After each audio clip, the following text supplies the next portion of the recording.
Cum essemus infirmi, virtutem nobis dedisti. Cum essemus desperati, spem nobis dedisti. Cum essemus mali, medicinam nobis dedisti. Omnia tua dona tibi redemus, bibi et nobis, sicut ex te bibimus. When we grew weak, you gave us strength. When we fell to despair, you gave us hope. When we grew sick, you healed us. We shall return unto you all your gifts. Drink from us as we drink from you. Lords and ladies, at long last, we have had the great pleasure of experiencing the reveal of the long sought-after Blood of Dawnwalker RPG by Rebel Wolves. And believe me, there's much to talk about. Things we know, things we probably know, and things we don't know, but can certainly speculate on. If this is your first time encountering the game, or you have never heard of it before, some proper introductions might be in order before proceeding, and delving into the nitty-gritty details of this title, and a proper breakdown of the trailer, among other things. Let us begin with the basics, with the studio itself. Rebel Wolves. They're a Polish studio that was founded just a few years ago by the true brainpower behind the original Witcher games and even significant parts of Cyberpunk 2077. The CEO of Rebel Wolves and game director for Blood of Dawnwalker, and please forgive my less than adequate Polish pronunciation, is Konrad Tomaszkiewicz, and Konrad was at CD Projekt Red for some 17 years, and was likely the most important and impactful person in terms of development at CDPR at the time. He was the game director for Witcher 3 Wild Hunt, as well as the game expansions such as Hearts of Stone and Blood and Wine. Additionally, he was the vice president of game development and secondary game director and the head of production for Cyberpunk 2077. And let's not forget his brother, Mateusz Tomaszkiewicz, who is the creative director of Dawnwalker and who's also had a storied career. He was the lead quest designer for Witcher 3, as well as its expansions, Hearts of Stone and Blood and Wine, and was both the quest director for Cyberpunk 2077 and Phantom Liberty, among other things. But the team at Rebel Wolves goes beyond this. They also have Jakub Samowek, who has 10 years of experience as a video game writer and story designer, including The Witcher 3, Cyberpunk 2077, and Thronebreaker, and is an award-winning best-selling novelist. In fact, one of his books is currently being adapted into a major motion picture. You have Barmowish Gawev, who is the current art director for Dawnwalker, and was the art director for Witcher 3, and was deeply involved in all the art throughout the Witcher series, as well as a good number of other people who helped make the Witcher series what it was back in the day. And now they're back at it with Dawnwalker. And I think based on the trailer alone, and the various conversations, we can see all the passion and energy being put into the game, as well as the detailed thought processes offered by the team members and how they went about it. On top of all of that, we have the returning composers from Witcher 3 Wild Hunt and Blood and Wine, Nikolai Stroinski and Piotr Muzio. In fact, the very music you're listening to in the background has been composed by these men for Blood of Dawnwalker. But with the introductions out of the way, let us now come to the heart of the matter. The Blood of Dawnwalker, a dark fantasy RPG about vampires set in an alternative, supernatural Earth during the Middle Ages that nonetheless shares much of the same history as our own. And it's from this perspective, that of a historical one, that I wish to begin my analysis and breakdown. One of the most important questions is the question of where the Blood of Dawnwalker takes place. We do know that it takes place in an unknown valley in the Carpathian Mountains, somewhere in Eastern Europe, and that allows for several possibilities. One possibility, based on educated guess, is southeastern Poland, and probably in the area around the Tatras Mountains, which are part of the Western Carpathians. Now, the reasons why I think it potentially takes place in Poland specifically are the following. As Cohen enters the churchyard in the trailer, you see many crosses, all of which look distinctly Roman Catholic as opposed to Eastern Orthodox in terms of style. Furthermore, in mockery of the prayers of the Latin Mass, you instead have prayers in Latin, the liturgical language of the Roman Catholic Church, being offered to Brenis, the head vampire, as well as the Blood Mass, which I will talk about later, which again is there to ape Christian traditions, and specifically Roman Catholic ones. And thus, Poland makes the most sense for the setting, never mind the fact that Rebel Wolves themselves are a Polish studio. However, one argument that militates against the idea of southeastern Poland is the late arrival of the Black Death to Poland relative to other lands at the time. Proponents of this argument suggest that the area that is modern Poland was left largely unscathed during the time of the game and was only fully affected significantly later. There is historical precedent for this, as King Casimir the Great, the king of Poland at the time, introduced a limited form of quarantine within his kingdom, and thus the fallout in Poland related to the plague was less compared to many places in Western Europe, though Poland did experience limited outbreaks. This then would disqualify Poland as a location. However, the problem with using fixed historical estimates of the spread of the plague to gauge location is that in 1347, the plague was most likely confined to certain parts of southern Europe and had not yet begun in earnest outside of those few select areas. Yet, we are told that the Vale Sangora is clearly being affected by the plague. Therefore, if I had to guess, I reckon that rebel wolves simply took some artistic license in how they went about the dates and locations, and we ought to bear in mind that medieval record-keeping was not exactly great at the time, especially for numbers related to an epidemic, lest we think that every medieval town in Europe had a statistician virologist on hand to take account of events. So I'm still going to stick for now with my southeastern Poland hypothesis because of the linguistic and stylistic reasons I've cited. In terms of influence, the developers have made clear that they are multifactorial from several different Eastern European cultures and traditions related to architecture, clothing, and more, including Polish, Romanian, Balkan, and Ukrainian, as well as an effort to stick to styles predominant between the 13th and 15th centuries for the sake of consistency and believability. And thus, given this melange of influences, I still could be off with my guess of location, as the developers could be blending many different things together, including religious iconography and even the use of the Latin language. Again, artistic license is likely at work here. The Vale Sangora is a fictional valley set within a real world, similar to ours, and at the end of the day, this is a very supernatural game.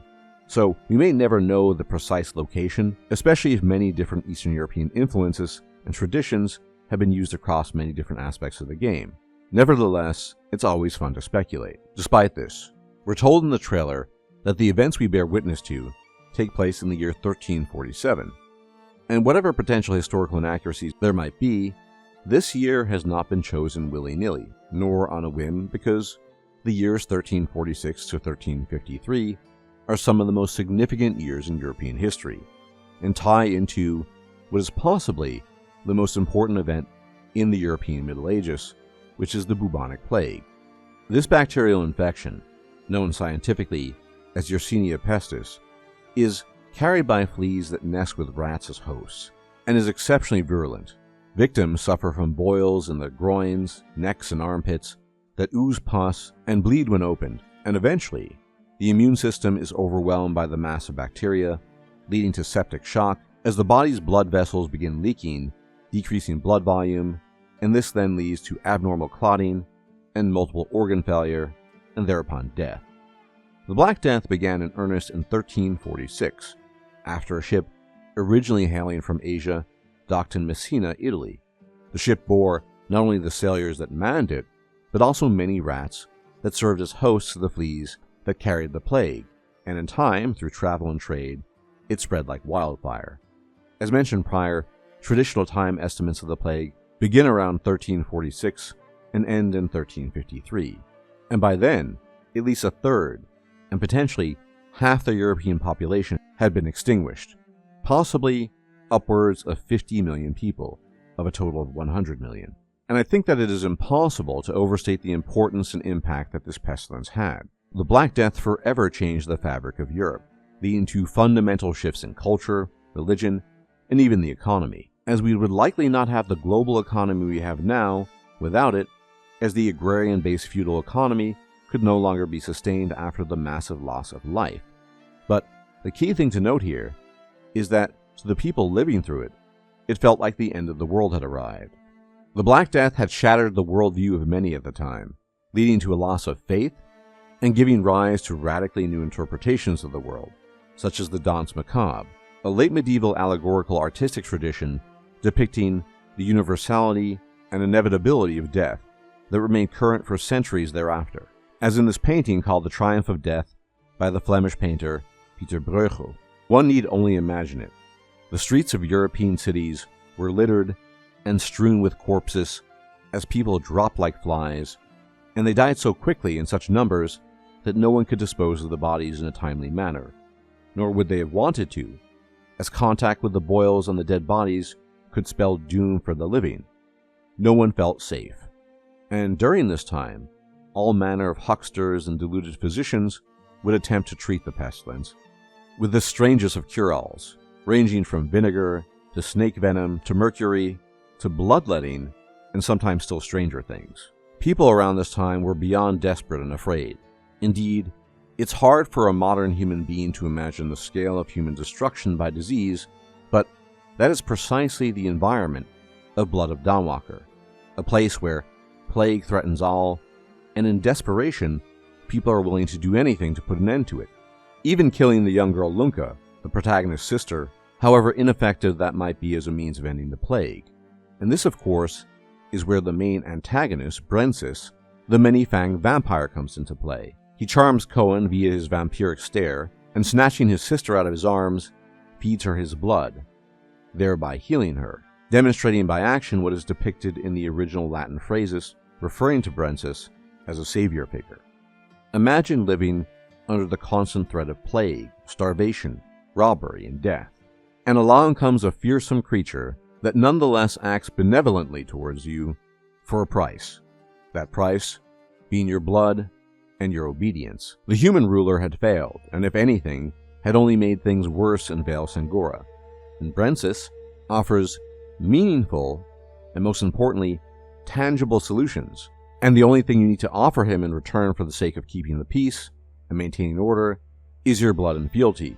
A small price to pay. And let's be honest, we've all seen this sort of thing in the real world with political strongmen, even in the current day, who promise safety from violence and death to the beleaguered masses in exchange for their submission to the strongman's rulership. Though in the case of Dawnwalker, this goes significantly further. Brenis, of course, is not just another petty mortal ruler, but a powerful vampire. And more importantly, he strategically establishes himself as a godhead. Listen to what he says in the trailer. I am life, I am death, I am everything in between. Words that ring both similar and different to those attributed to Jesus in the New Testament. I am the bread of life. He who comes to me shall never hunger, and he who believes in me shall never thirst. And look carefully.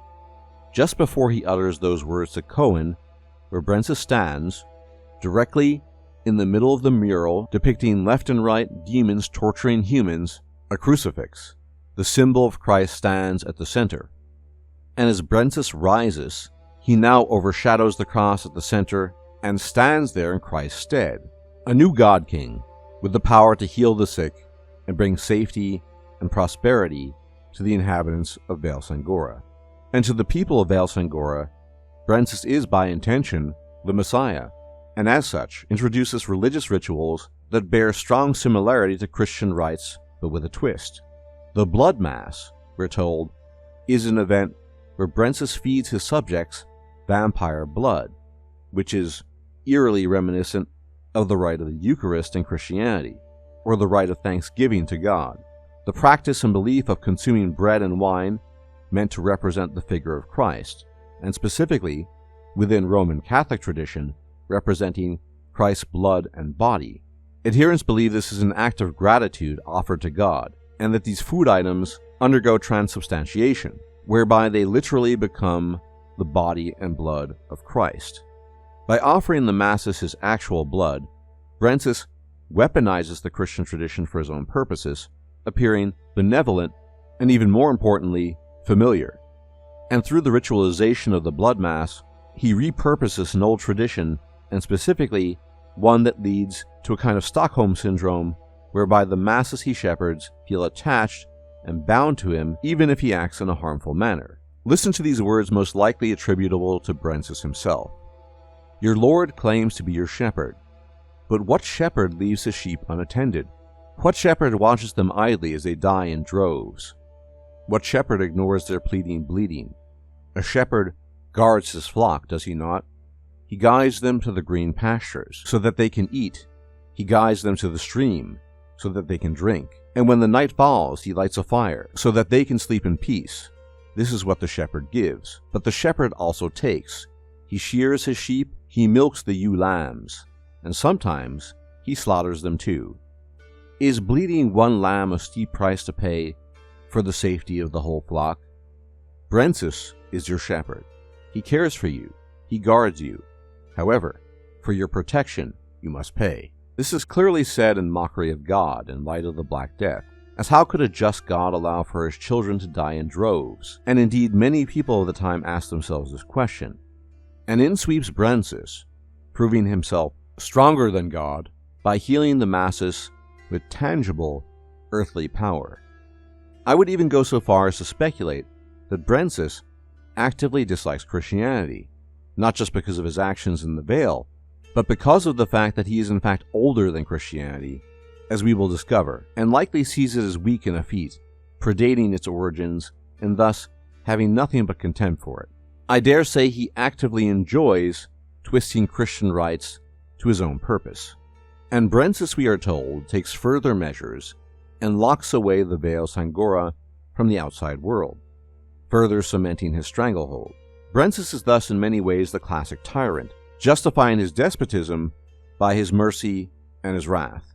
We're told that, for example, criminals are drained dry of their blood. And after all, why would the law-abiding subjects of Brenis care about the fate of criminals? It would seem that Brenis' political positioning is nigh perfect, and you would expect little opposition.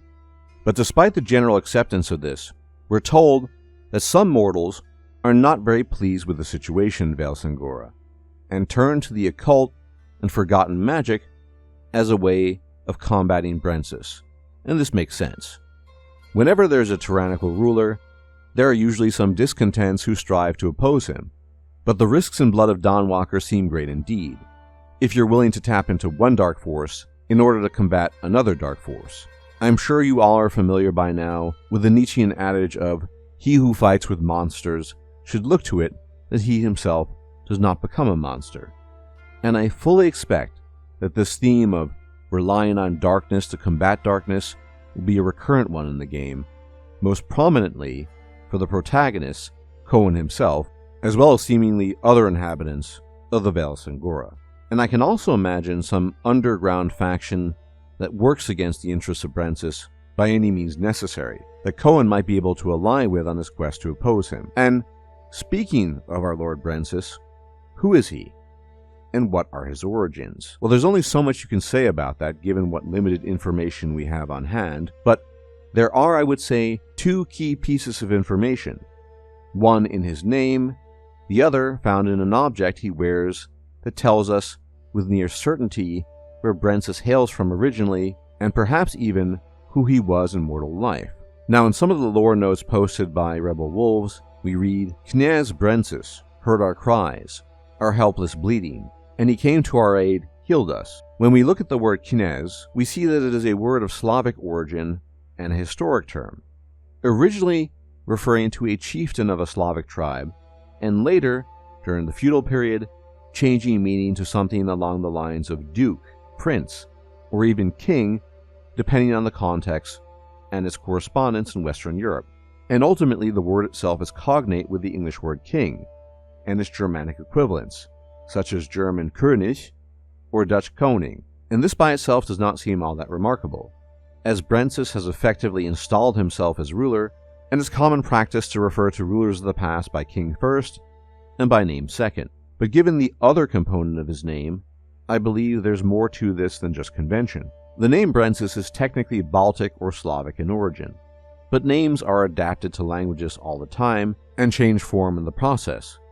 It originally is derived from the Latin name Laudentius, which in turn is derived from the city of Laudentium, which according to the Roman author Virgil was a city named after the laurel tree on the west coast of central Italy.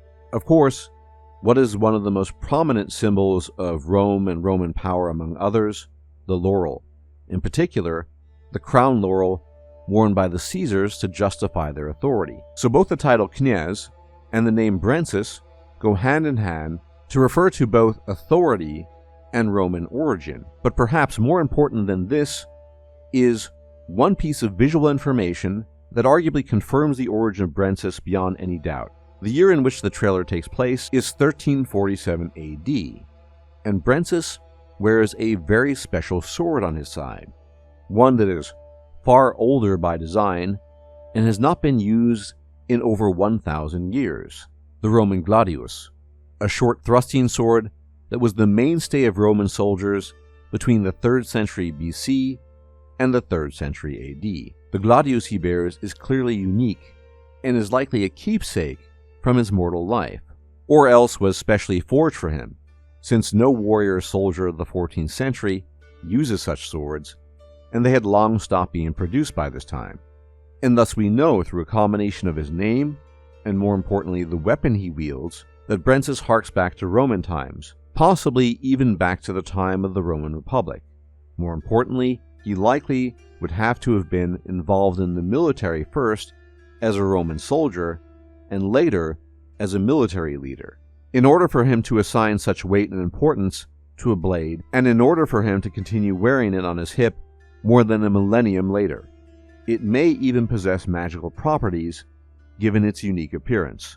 Beyond this, Brenis' armor does appear to be highly unique, for example with its spiked pauldrons, though certainly not Roman by design. It doesn't necessarily present itself to be anachronistic as does his sword, yet it still looks distinct. Vampires are generally very adaptable, and it shouldn't be too surprising that Brenis would dress in accord with the times. And what of Brenis' merry band of vampires?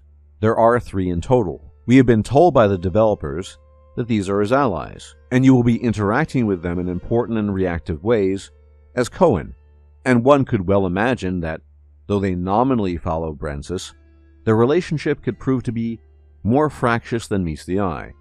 I fully expect chinks in the armor of the Great Vampiric Alliance that can be exploited by Cohen. The female vampire's name is Xantha, and she possesses some interesting powers we'll talk about later. But her name is Greek in origin and means gold or fair-haired, though of course that tells us next to nothing about her, as there isn't really anything fair-haired about her in her current state. But there are several mythological figures that bear the name Xantha. One of them is the water nymph daughter of the Titan Oceanus. Another is the name of one of the mythical Amazon warriors. And in an alternative Messian variant of the traditional story of the gods, Xantha is the wife of Asclepius, the son of Apollo and the god of medicine. None of these names by themselves tell us anything in terms of the specifics, as say with Brenis, but they do tell us something about Xantha. She almost certainly dates back to ancient Greece in her mortal life, and is, as I will argue later, even older than Brenis. She appears to be the most mystically endowed of the quartet, so I would probably choose the role of the wife of god of medicine as most relevant, but violating the Hippocratic oath rather than upholding it, bringing more harm than healing, as she seemingly wields blood magic to great and devastating effect, and takes noticeable pleasure in the slaughtering of mortals in the most gruesome manner possible. And I would argue that she is the one vampire that is furthest detached from her former humanity, of the 4. The likely youngest of them, the blonde man called Ambrus, and this is a name that goes back to the Hungarian version of the Latin Ambrosius, which itself goes back to the Greek Ambrosios, meaning divine or immortal. Now, just as with the Gladius and the name of Brenis, I don't think any of the things involving major characters are coincidental, even if the intention behind the name is not clear, meaning that Ambrus is definitely referring to something. Of all the members of the vampiric group, Ambrus looks the youngest and wears armor most typical for the time, and he is fair-haired and of normal human skin tone. If I had to hazard a guess, he was a religious person in life, and perhaps was even one of the Crusaders, given his garb, appearance, and sword, and probably has originally come from the general region of Eastern or Central Europe. Both Brenis and Ambrus bear a common symbol of heraldry, apparently a 2-headed dragon with many limbs, though Ambrus's is new and golden, and actually part of his armor, and the symbol of Brenis is old, black, faded, and appears painted onto the armor rather than being part of it. and if I had to speculate, it represents some kind of vampiric militant order that Brenis and Ambrus are part of. And I also believe that Brenis may have possibly sired Ambrus, and thus Ambrus might feel that he owes Brenis his fealty, and as a consequence has more recently joined this order. Which also leads me to believe that Xantha and Bakir are more distant allies of Brenis than Ambrus, as I currently see Ambrus as Brenis' right-hand man, so to speak. And speaking of the last vampire, the large and powerful vampire wearing the emblematic Mongolian fur hat is called Bakir, which is a Turkic name in origin and means copper, a metal prized for its many different applications throughout history, from the making of weapons to jewelry to vessels and more. How his name might be significant is very difficult to discern, I have to admit, but it could have a different etymology in the form of an Arabic borrowing that entered the Turkic languages at some point in time in the past, that originally meant early, but has taken on the meaning of pure or unsullied in these languages, and thus might be a better candidate, though a vampire being pure or unsullied seems odd to say the least. But the inclusion of Bakir is interesting and makes sense historically. The Golden Horde, a Mongol Turkic Khanate established in the 13th century, ruled over much of Eastern Europe and Central Asia at the time, and was one of the 4 major Khanates that emerged after the death of Genghis Khan, and thus overlaps with the timeline of the game. There were multiple attempts to invade Poland in the 13th century, and even later, skirmishes around border regions of Eastern Europe were not unknown. So encountering someone such as Bakir, or even someone from a more easterly region, would not be all that unusual, especially if one tends to travel a great deal. Bakir wears the very traditional garb that one would expect within the Golden Horde, or perhaps another Khanate. He wears both a curved dagger and a curved saber-like sword, typical of the style in the Khanates at this time, as well as a battle mask on his waist, again in the typical style for the period and culture of the Khanates. And thus one could simply say that this vampire originally hails from a Khanate region, and phenotypically, that almost certainly seems true, but I also think it's possible that he might simply be adapting to what has become custom in those regions, rather than being part of the Khanates themselves, as none of the Khanates at the time are especially old, and I suspect that Bakir is older than Genghis Khan and the original Mongol horde. However, given his name, I do believe that Bakir is probably of Tatar origin, which is simply a generic term for many different Turkic peoples within Central Asia at this time. And in contrast to Xantha, Bakir appears to be the most physical, hoisting up his victim and slamming him on the ground, and subsequently pummeling him with his fists, somewhat in keeping with what you would come to expect from a warrior of the Golden Horde. Finally, and most importantly, we can also note that Bakir truly enjoyed his food a great deal when he was still immortal. Brenis is clearly the leader of the group, given his Roman origins and his likely background as a military leader. It makes sense.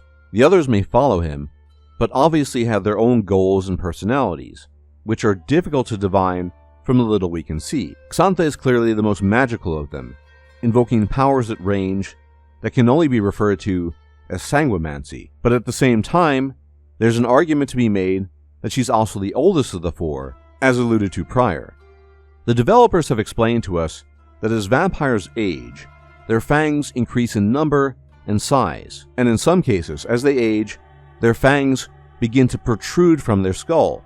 Xantha is the only member of the group with fangs protruding from her skull, and given her Greek name and potentially mythological association, she is very likely the oldest, even older than Brenis, who was probably alive at the time of the Roman Republic. And one thing you can tell from the facial morphology of these vampires is that, as they age, they appear to wither and wizen rather than retain their original appearance eternally, as many traditional vampires do. Xantha is the oldest, and appears almost as would a mummy or a corpse, with Brenis appearing fairly old, but not quite as withered as Xantha. Bakir lies somewhere in between, given his vampiric pallor, but nonetheless boasts a relatively youthful appearance, and Ambrus alone retains his pinkish human skin tone, and also has the fewest and least menacing fangs, comparatively speaking. So it seems that the combination of aged appearance and number and length of fangs could be the hallmark of vampiric power. All of them seem to possess the ability to transform into a black mist to quickly transport themselves elsewhere, and they also all possess razor-sharp talon-like nails in addition to fangs, and of course, supernatural strength. But only the oldest, Xantha, appears to wield sanguimancy, or blood magic, at a distance, and she almost seems to float as she moves, as opposed to walk.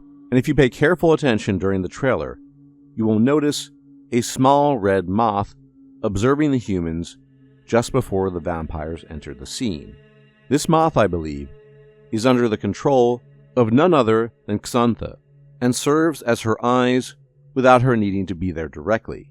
And this, of course, is not at all uncommon, as many vampires in many different traditions are able to control the creatures of the night, and the blood-red moth is surely just such a creature, and is in keeping with her apparently sorceress powers, which might suggest to us that she is an actual blood sorceress of sorts, and more powerful than Brenis, which then begs the question, why does she subordinate herself to him if she's more powerful? Perhaps like all of them, she sees utility in the alliance, but at this stage of the game, we can only guess at the nature of that alliance. Now, Brenis' blood seemingly possesses medicinal properties, being able to heal Lunka, the sister of Cohen, of the plague. But speculating here, I also believe it has binding properties, making humans who drink it Brenis' vassal and servant. In Vampire the Masquerade, for example, when a mortal partakes of vampire blood, they become a ghoul. They become stronger, faster, cease aging, and can heal more easily. They also become dependent on said vampire blood, so it wouldn't surprise me one bit if such a physiological dependence were present in Dawnwalker 2, in addition to the religious and political propaganda spun by Brenis. This, of course, would only amplify the Stockholm Syndrome effect already present in the population. As I've already mentioned the relationship of fang length and quantity in Dawnwalker's vampires, I should also point out that the way one is turned into a vampire is when a vampire pulls out one of its many fangs and pierces a human heart with it, rather than the traditional biting humans on the neck as is convention. This also suggests to me that the ability to sire vampires might in fact be age-dependent, since younger vampires probably lack the length and quantity of fangs to do so, as penetrating deeply enough to reach the human heart would require a fang of considerable length. But what of our protagonist Cohen? Let's begin with his name, as we've done previously with his antagonists. Now, the name Cohen could have several different origins, but I believe in the context of the game, the most likely one is the Dutch name Koenraad, which means something like brave or bold counsel. And if I had to guess, the name for the protagonist Cohen is no coincidence either, since the CEO of Rebel Wolves bears the same name in a different form, Konrad. So it's entirely possible that Cohen may in fact be the CEO of Rebel Wolves in disguise in the game. Cohen is a rebel against Brenis, and think of the name of the studio, Rebel Wolves. As the CEO of a new studio and someone who has struck out on his own, Konrad too is a man of bold counsel, somewhat similar to Cohen's situation if you think about it. Now, we've been given to understand that Cohen is not some elite warrior or grizzled veteran. Rather, he's a young man that's been thrown into deeply unpleasant circumstances. The trailer takes place 2 years before the start of the game, meaning the game takes place in 1349. In the trailer, Cohen is still entirely human, but somewhere between 1347 and 1349, he is turned into a vampire. And here, I again have some speculation to offer. It could be that after the initial encounter with Cohen, Brenis sees potential in him as a servant, an ally, and that Cohen initially thought that on balance, the arrival of Brenis was a good thing. After all, Brenis saved his sister and punished the brutal mortal king and his regime, and at some point in time after this, Brenis decides to turn him, thinking of it as a gift and reward for service rather than a curse. But Cohen does not react the way that Brenis had anticipated, and feels violated, thus souring the relationship between the two, having been forcefully turned by Brenis, and Cohen, incensed, thereafter becomes actively hostile towards Brenis and his interests, and in reaction to this, Brenis begins to threaten his family. Even so, the transformation does not fully take hold because of an odd fact of Cohen's earlier life. Cohen used to work in a silver mine, and has a form of silver poisoning called argyria, which serves as a dual blessing and curse in the story. The silver poisoning weakens him on the one hand, but it also prevents him from fully transforming into a vampire, hence why he's called a Dawnwalker, but in a sense, a very coincidental one. It's not truly an inherent property of his being, like it is, say, with Blade from Marvel Comics, or Alucard from Castlevania, who were both born as such. He is neither truly human, nor truly vampire. And based on what the developers have said, not especially strong either, at least in the beginning. During the day, his vampiric powers are neutered, and he must fight with the sword and by traditional means. And during the night, he can, of course, make use of his dark powers, if he so chooses, but runs certain risks doing so. The developers have spoken of something called the blood hunger, which is very reminiscent of the beast concept from Vampire the Masquerade, an uncontrollable rage and lust for blood and violence that must be constantly held in check lest the vampire fall prey to it and go fully berserk. This blood hunger is an important game mechanic because it at once allows Cohen to use his vampiric powers, but also poses a great danger to Cohen's allies, friends, and potentially even family members, as he runs the risk of succumbing to the blood hunger and devouring even those he is closest to, which we are told by the developers can actually be quest-ending in some cases. It has been stated that Cohen was born under the sun, but destined to discover what's hidden under the moon, eventually guarding the balance between both. But before that, he must face the greatest question, whether saving his humanity matters more than embracing power he deems a curse. And this plays into the strong day and night cycle mechanic of the game. Cohen is on a mission to save his family, and has 30 days and 30 nights to do so. Because of this, when you do something important in the game, when you complete an objective or complete a quest, time moves forward and changes how you play the game. Time will not pass when you are simply moving about or wanting to check out that nice mountain landscape vista, but when it comes to important matters and quests, it will, and you have to manage the time resource wisely, and depending on your decisions, Brenis will react accordingly, leading to different world states as he tries to stop you. Now, I have a lot more to say about this mechanic, and I plan on doing it in a separate video, because unsurprisingly, the time mechanic is somewhat controversial. Unless you think we will only be dealing with vampires, there are in fact other creatures and monsters we will encounter in the Blood of Dawnwalker. Brenis, in establishing his stronghold in the Vale Sangora and closing it off to the rest of the world, has enlisted a host of dark creatures.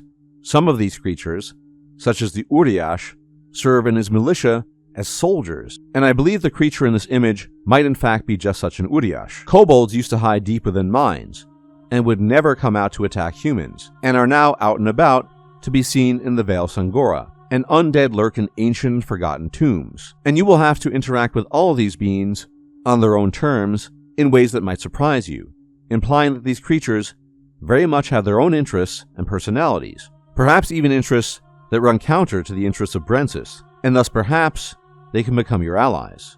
The world of Dawnwalker, even now, with as little as has been revealed, is shaping up to be a place of incredible history, lore, adventure, and consequence. In fact, if there's anything that impresses me more than anything else in the game, it is the delicate weaving together of the historical with the supernatural and mythical, forming a greater whole. The confluence of the Black Death, the Golden Horde, the sublimation and perversion of traditional Christian rites for the sake of personal power and aggrandizement. All of these elements come together in a way that I have never witnessed in a game to date, and we are only at the beginning of this journey.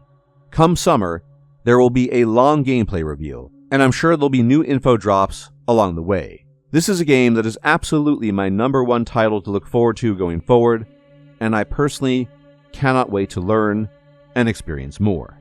And given that, if you want full coverage of Dawnwalker in excruciating and autistic detail, my channel will serve as your guide in this purpose. So don't forget to like the video, comment, share, and subscribe for more Dawnwalker coverage, as well as other games, and I will check you out next time. Take care, and may Brenis watch over you.